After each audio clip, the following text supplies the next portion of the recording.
Très heureuse de vous retrouver encore branchés sur l'étoile numérique. Bonsoir mesdames et messieurs et bienvenue à vous tous à cette édition vespérale du journal qui retient à la une la célébration ce 1er août de la journée des morts à Lubumbashi. Comme dans la majorité des villes du pays, beaucoup de gens se sont rendus dans les cimetières pour assainir les tombes des membres de leur famille et des amis décédés. C'était aussi une occasion pour les petits commerces de se créer aux abords des cimetières. Ce 1er août est également une journée dédiée aux parents, le but étant celui de tirer la sonnette d'alarme sur les responsabilités premières des parents qui sont l'éducation et la protection des enfants. Une fois de plus, bonsoir et bienvenue à ce soir actualité. Le ministre national de l'enseignement supérieur et universitaire a été l'hôte du gouverneur Moïse Katumbi Chapwe ce samedi 1er août 2015.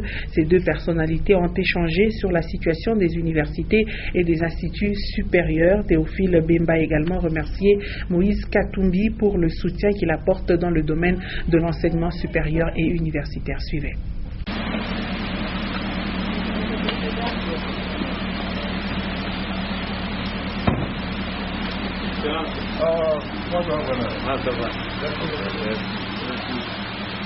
Et là, j'arrive au terme de mon séjour, qui s'est très bien passé. Il a exprimé le vœu que nous nous rencontrions. Nous avons vu, nous avons échangé sur la situation du milieu universitaire. Il a dit que le soutien qu'il apporte, je vais remercier aussi pour ce qu'il fait. Et il m'a annoncé aussi de bonnes nouvelles, mais je crois que c'est à lui-même qui reviendra de dévoiler ça. Vous venez de donner un coup de balai dans le secteur de l'enseignement supérieur. Quelle en a été la motivation? Mais la motivation, c'est que le président de la République, Joseph Kabila Kabange, vise d'un Congo émergent à l'horizon 2030.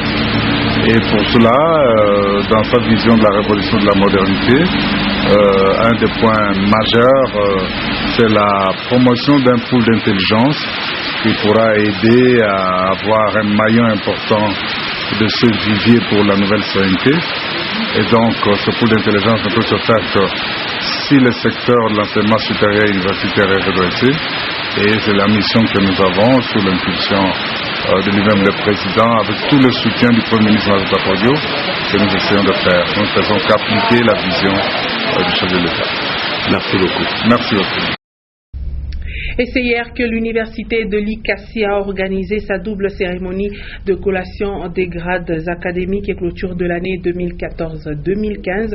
En plus du corps académique et scientifique, l'on a noté la présence de Madame Jeanne Mouepou Kayembe, l'adjointe au maire de l'ICASI et plusieurs autres invités.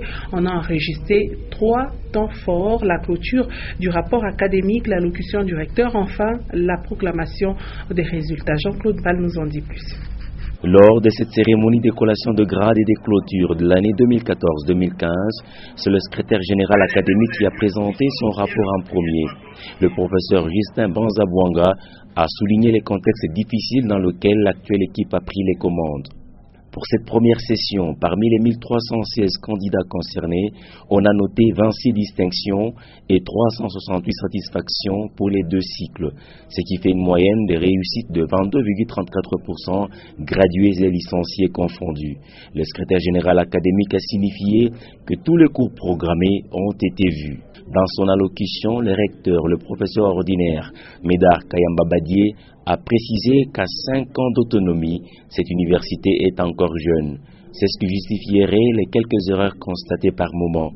Parmi les missions de son équipe se trouve celle de doter cette institution d'infrastructures capables de permettre un bon encadrement des futurs cadres de ce pays. Le recteur de l'université de l'ICASI espère dans les jours à venir la création des facultés de médecine humaine, médecine vétérinaire, ainsi que les lettres complètes. Et c'est par la faculté de droit qu'a débuté la proclamation des résultats, suivie des lettres et sciences humaines, les sciences politiques et administratives, les sciences économiques et bien d'autres. L'assistance a observé une minute de silence en mémoire de feu le premier recteur de cette université, le professeur Katwebe. Et dans le cadre du lancement des activités ayant trait à la facilitation des inscriptions au sein des universités du monde, Fortitude Business, société à représentation en République démocratique du Congo, a tenu à s'adresser à la presse. Les responsables de cette société ont élucidé les objectifs poursuivis et les spectres d'action, c'est notamment la facilitation des inscriptions dans les grandes universités du monde. Ils ont par la même occasion annoncé l'organisation d'une conférence internationale ici au Parc Hôtel de Lubumbashi le 6 août prochain. Suivez. Nous facilitons les étudiants pour aller à l'étranger dans les pays comme l'Inde, les États-Unis, le Canada et tout autre. Et nous orientons aussi les étudiants en les facilitant d'avoir des universités les meilleures dans le monde à un prix très favorable. Nous les orientons aussi à prendre des sections ou des options par rapport aux objectifs du lendemain, par rapport à ce qui va se passer demain. Aditya est une institution éducationnelle en Inde ayant des qualités éducationnelles exceptionnelles. Les étudiants viennent de partout à travers le monde et c'est là à travers les différentes communautés. Les étudiants ont la possibilité de travailler dans les différentes industries à travers le monde car les techniques qui sont enseignées sont à jour. Students get the opportunity to work with different industry, that means live project, so their hands are more practical than the theoretical. Surtout aux parents, pour avoir un peu plus de précision, venez visiter nos stands le 6 août de cette année et vous allez voir, vous allez choisir l'université et les prix et autres vous seront communiqués sur place. Je le disais au sommaire, la journée du 1er août rend hommage aux parents, à leur dévouement, à leur engagement et sacrifice pour assurer l'avenir de leurs enfants. Cette journée a pour mission d'attirer l'attention des parents sur leurs responsabilités premières qui sont l'éducation et la protection de leurs enfants.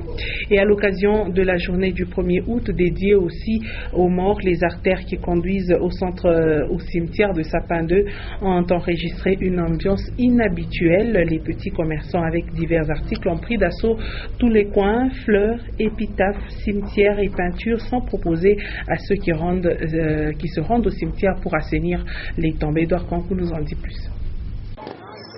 C'est une autre ambiance qui a régné sur les artères qui mènent au cimetière Sapin 2 ce samedi 1er août 2015. Les petits vendeurs de fleurs font bonne affaire aux côtés des petits autres commerçants, à l'instar de ces peintres designers avec les épitaphes. Nous continuons à aimer nos défunts. J'ai conçu quelque chose de luxe ici et c'est la première des choses ici à Lubumbashi. Ça n'a jamais existé. Pour arriver au cimetière, ce n'est pas facile, suite à l'engouement mêlé aux embouteillages. 1er août, journée dédiée aux morts. Voilà que justifient ces travaux d'assainissement des tombes des proches, membres des familles, amis et connaissances. Recueillement et prières pour les âmes disparues. Une occasion aussi pour les autres jeunes gens de s'attraper des contrats. Vendeurs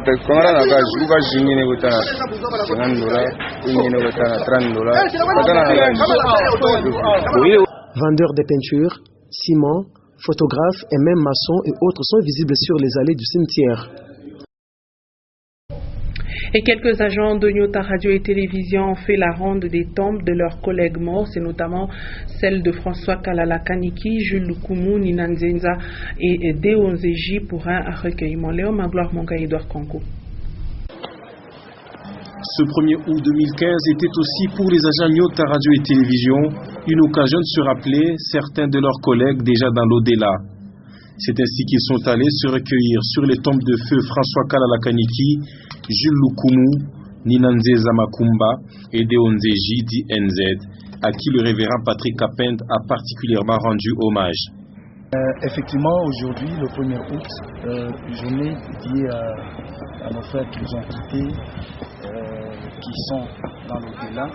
C'est ainsi qu'aujourd'hui, nous sommes dit non, nous allons aussi penser à nos frères qui nous ont quittés, surtout ceux-là avec qui on travaille à Nyota.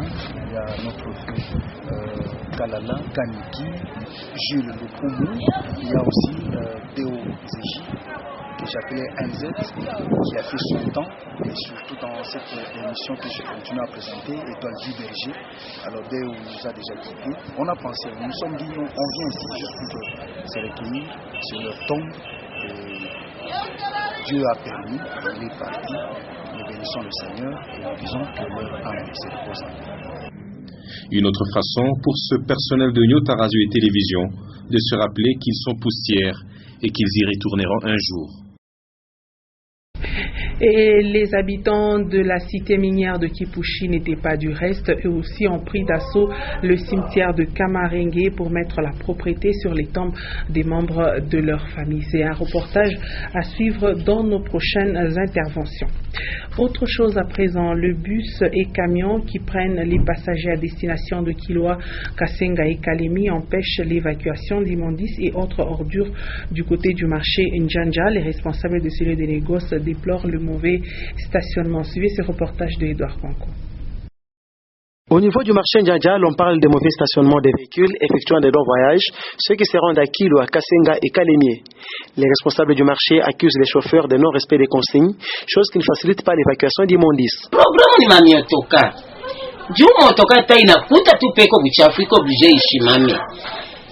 Le grand problème, ce sont les véhicules. Même là où il y a les immondices, ils stationnent toujours. Les chauffeurs n'attendent pas que les cantonniers évacuent la saleté. Et par ailleurs, ils ne contribuent même pas avec le frais d'évacuation.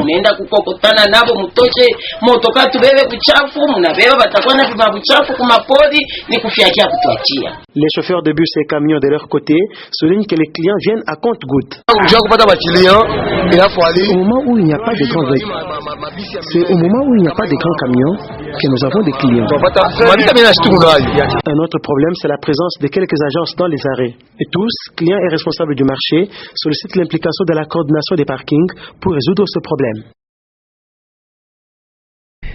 Et c'est par cette note que se referme cette édition vespérale du journal. Merci, mesdames et messieurs, de nous avoir suivis. Les prochains rendez-vous, 21h, les news en version française, 21h15, celle en version anglaise, et à 23h, vous allez retrouver Patricia Naïsmoka pour vous informer. Moi, je reviens demain à 19h. Bonne suite de nos programmes.